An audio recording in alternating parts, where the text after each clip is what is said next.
എല്ലാവർക്കും സുഖമാണെന്ന് വിശ്വസിക്കുന്നു. പാചകവാതക പ്രതിസന്ധിയുമായി ബന്ധപ്പെട്ട് നിരവധി പുതിയ അറിയിപ്പുകളാണ് വന്നിട്ടുള്ളത്. ഗ്യാസിന് അമിത വില ഈടാക്കുകയാണ് എങ്കിൽ പരാതിപ്പെടാനുള്ള നമ്പർ ഉൾപ്പെടെ നൽകിയിട്ടുണ്ട്. വീടുകളിൽ ഗ്യാസ് കണക്ഷൻ ഉള്ള ആളുകൾ, മറ്റു ആവശ്യങ്ങൾക്ക് ഗ്യാസ് സിലിണ്ടറുകൾ കാത്തിരിക്കുന്ന ആളുകൾ അറിഞ്ഞിരിക്കേണ്ട ഏറ്റവും പ്രധാനപ്പെട്ട അറിയിപ്പുകളാണ് ഈ ഒരു വീഡിയോ നിങ്ങളുമായിട്ട് പങ്കുവെക്കുന്നത്. ഇതിൽ ഒന്നാമത്തെ കാര്യം, LPG വിതരണത്തിൽ അധിക വില ഈടാക്കിയാൽ ഉപഭോക്താക്കൾക്ക് വിളിച്ച് അറിയിക്കാനുള്ള സൗകര്യം ഏർപ്പെടുത്തി. ദുരുപയോഗം, കരിഞ്ചന്ത എന്നിവ ശ്രദ്ധയിൽപ്പെട്ടാലും ഇതേ നമ്പറുകളിൽ അറിയിക്കാവുന്നതാണ്. ഓരോ ജില്ലക്കും പ്രത്യേക നമ്പറുകളും മെയിൽ ID-യും നൽകിയിട്ടുണ്ട്. അതായത് ഈ ഒരു സമയത്ത് കരിഞ്ചന്തയിൽ ഗ്യാസ് സിലിണ്ടറുകൾ വിൽക്കുന്നത് കണ്ടാലോ, ബുക്ക് ചെയ്യാതെ അധിക തുക കൊടുത്ത് നിങ്ങൾക്ക് ഗ്യാസ് സിലിണ്ടറുകൾ തരാം എന്ന് പറഞ്ഞാലോ, അല്ലെങ്കിൽ നിങ്ങൾ ബുക്ക് ചെയ്ത സിലിണ്ടറിന് ഡെലിവറി ചാർജ് എന്ന പേരിലോ ഇപ്പോഴത്തെ സാഹചര്യത്തിൽ അധിക തുക മേടിക്കുകയാണ് എങ്കിലോ ഈ നമ്പറുകളിൽ പരാതിപ്പെടാവുന്നതാണ്. നിങ്ങൾക്ക് ഓരോ ഗ്യാസ് സിലിണ്ടറിനും വരുന്ന തുക 921 രൂപയാണ് ശരാശരി വില.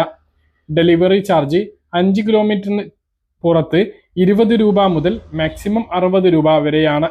അത് 45 കിലോമീറ്റർ വരെ വരും. അതായത് മിക്ക ആളുകൾക്കും ഡെലിവറി ചാർജ് ആയി നൽകേണ്ടി വരുന്നത് 20-30 രൂപയാണ്. പക്ഷെ 100-150 ഈ സാഹചര്യത്തിൽ 250 രൂപ വരെ അധികമായി വാങ്ങുന്നുണ്ട് എന്നുള്ള റിപ്പോർട്ടുകളുടെ അടിസ്ഥാനത്തിലാണ് ഇപ്പോൾ ഇങ്ങനെയൊരു പരാതി നമ്പറുകൾ ഓരോ ജില്ലയിലേതും നൽകിയിട്ടുള്ളത്. അതുകൊണ്ട് തന്നെ ഓരോ ജില്ലയിലെയും നമ്പർ എല്ലാവരും നോട്ട് ചെയ്ത് വെക്കുക. തിരുവനന്തപുരത്തെ നമ്പർ 9188 52 73 15 ആണ്. അതുപോലെ തന്നെ dso.tvm20@gmail.com എന്ന മെയിൽ ID-യിലും പരാതി അറിയിക്കാവുന്നതാണ്. ഇത് തിരുവനന്തപുരം ജില്ലയിലേതാണ്. അതുപോലെ തന്നെ കൊല്ലത്തെ മെയിൽ ID കൊല്ലം dso@gmail.com, നമ്പർ 9188 52 73 16. പത്തനംതിട്ട ജില്ലയിലെ പരാതി നൽകേണ്ട മെയിൽ ID dso.ptal@gmail.com. വിളിക്കേണ്ട നമ്പർ 9188 52 73 17. ആലപ്പുഴ dso.alappuzha@gmail.com. വിളിക്കേണ്ട നമ്പർ 9188 52 73 18. കോട്ടയം ജില്ലയിലേത് dso.ktm1@gmail.com എന്ന മെയിൽ ID-യിലാണ് പരാതി നൽകേണ്ടത്. നമ്പർ 9188 52 73 19. ഇടുക്കി ജില്ലയിലേത് dso.idukki@gmail.com, നമ്പർ 9188 52 73 20. എറണാകുളം dso.എറണാകുളം@gmail.com എന്ന മെയിൽ ID-യിൽ പരാതി നൽകാം. വിളിച്ച് പരാതി നൽകേണ്ട നമ്പർ 9188 52 73 21. തൃശ്ശൂർ ഇതേത് dso.tsr@gmail.com. വിളിക്കേണ്ട നമ്പർ 9188 52 73 22. പാലക്കാട് dso.pkd@gmail.com. വിളിക്കേണ്ട നമ്പർ 9188 52 73 23. മലപ്പുറം dso.mpm@gmail.com. വിളിക്കേണ്ട നമ്പർ 9188 52 73 24. കോഴിക്കോട് dso.കോഴിക്കോട്@gmail.com. വിളിക്കേണ്ട നമ്പർ 9188 52 73 25.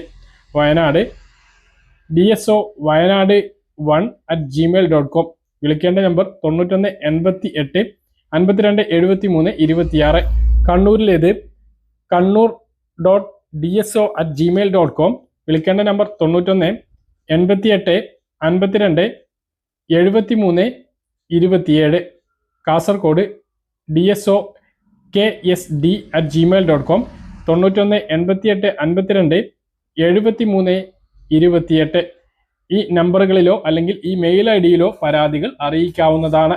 മറ്റൊരു പ്രധാനപ്പെട്ട കാര്യം, പൈപ്പ് ലൈനിലൂടെ പ്രകൃതി വാതകം അഥവാ PNG വിതരണ സംവിധാനം ഉള്ള സ്ഥലങ്ങളിൽ ഗാർഹിക ഉപഭോക്താക്കൾ നിർബന്ധമായും അത്തരം കണക്ഷനുകൾ എടുക്കണമെന്ന് കേന്ദ്ര സർക്കാർ നിർദ്ദേശിച്ചു.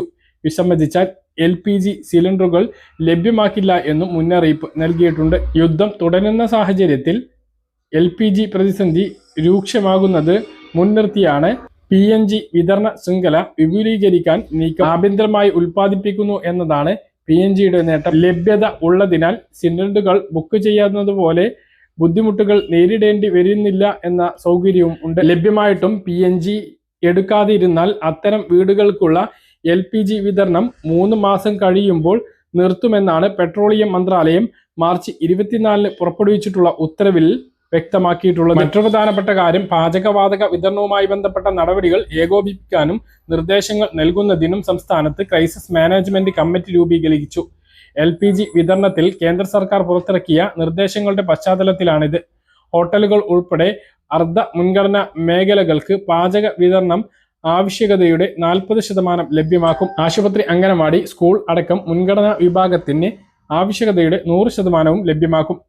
മറ്റൊരു പ്രധാനപ്പെട്ട കാര്യം, രാജ്യത്തെ പാചകവാതക സിലിണ്ടറുകളുടെ റീഫിൽ ബുക്കിംഗ് സമയപരിധിയിൽ മാറ്റം വരുത്തി എന്ന തരത്തിൽ പ്രചരിക്കുന്ന വാർത്തകൾ അടിസ്ഥാനരഹിതമാണ് എന്ന് കേന്ദ്ര പെട്രോളിയം മന്ത്രാലയം വ്യക്തമാക്കി. സമൂഹ മാധ്യമങ്ങളിൽ പ്രചരിപ്പിക്കുന്ന ചില പോസ്റ്റുകൾ പ്രകാരം വിവിധ കണക്ഷനുകൾക്ക് പുതിയ ബുക്കിംഗ് ഇടവേളകൾ നിശ്ചയിച്ചു എന്ന തരത്തിലാണ് വ്യാജ വാർത്തകൾ. എന്നാൽ നിലവിലുള്ള നിയമങ്ങളിൽ യാതൊരു മാറ്റവും വരുത്തിയിട്ടില്ല എന്നും മന്ത്രാലയം ബുധനാഴ്ച പുറത്തിറക്കിയിട്ടുള്ള വാർത്താക്കുറിപ്പിൽ അറിയിച്ചു. പ്രധാനമന്ത്രി ഉജ്ജ്വൽ യോജന കണക്ഷനുകൾക്ക് 45 ദിവസമാണ് കേന്ദ്ര സർക്കാർ നിശ്ചയിച്ചിട്ടുള്ള ബുക്കിംഗ് സമയപരിധി. അത് അങ്ങനെ തന്നെ തുടരും. കൂടാതെ നോൺ പ്രധാനമന്ത്രി ഉജ്ജ്വൽ യോജന സിലിണ്ടറുകളുടെ കണക്ഷനുകൾക്ക് 25 ദിവസവും നോൺ പ്രധാനമന്ത്രി ഉജ്ജ്വൽ യോജന ഡബിൾ സിലിണ്ടർ ഉള്ളവർക്ക് 35 ദിവസവും ആണ് നിലവിൽ ഉള്ളത്. അത് അതേപടി തുടരുകയും ചെയ്യും എന്നുള്ളതാണ് വാർത്താക്കുറിപ്പിൽ വ്യക്തമാക്കിയിട്ടുള്ളത്. കാര്യങ്ങൾ കൃത്യമായിട്ട് മനസ്സിലാണെന്ന് കരുതുന്നു. ഇതുപോലെ ഇൻഫർമേഷൻ ലഭിക്കാൻ ചാനൽ സബ്സ്ക്രൈബ് ചെയ്യുക, ബെൽ ഐക്കൺ എനേബിൾ ചെയ്ത് വെക്കുക. മറ്റൊരു വീഡിയോയുമായി നമുക്ക് വീണ്ടും കാണാം. ദൂരേക്ക് ബൈ.